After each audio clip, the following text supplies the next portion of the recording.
Perceptions are a very important and sometimes dangerous thing that we have, but it's the reality that we have. So I want to share a couple of short incidents with you as food for thought. So there are several realities from my past experience growing up black. And other people of color has also shared a similar perception. Part of that perception, which is also a reality, is going to department stores and having the store security guard follow you from the moment you enter the store, assuming you are a shoplifter. But there's many, many other examples that I've encountered.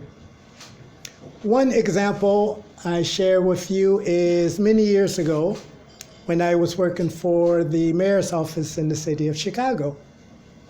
And I had driven to the Central Business District to go to work.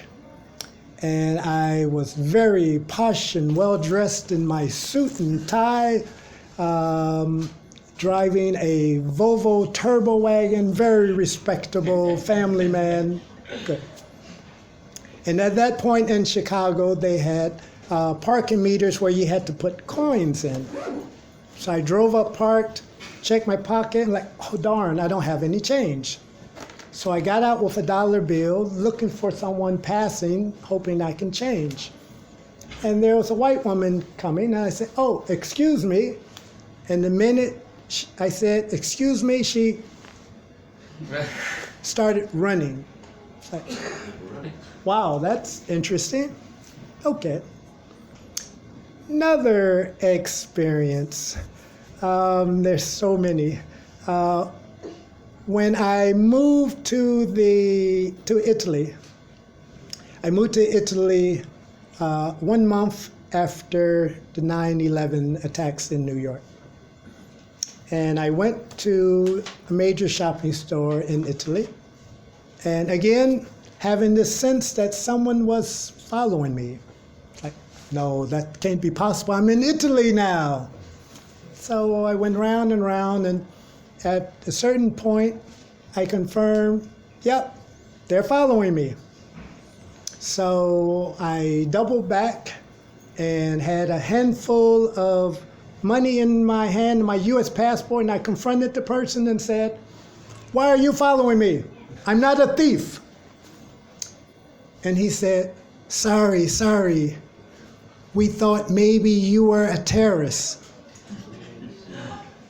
And I thought, that's progress. We're no longer thieves. Now we can be terrorists too. Cool. Similar things happened when I was working for the UN in Sudan at the time. And I had recently moved and I was looking for an apartment.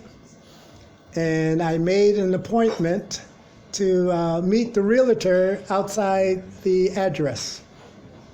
And so I arrived early and was just standing on the street waiting, looking. And then a woman in a car drove up. I thought, that must be the realtor.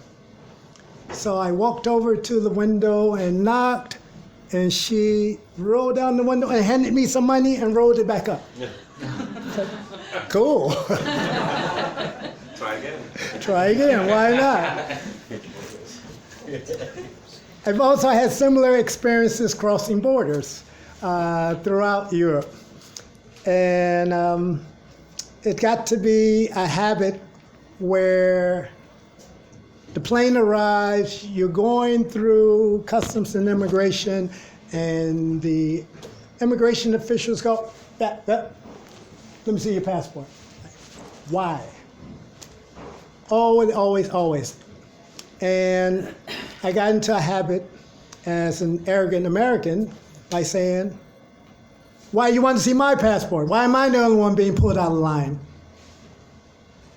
And immediately on their face, you would see this, oh shit expression, because they picked up the American accent. And I asked, Can you imagine what it's like to always be the only one pulled out of line? And he said, sorry, yes, you're right. The problem is we can't tell the difference between African Americans and people from Nigeria or Kenya or those other African countries. Clearly missing the point.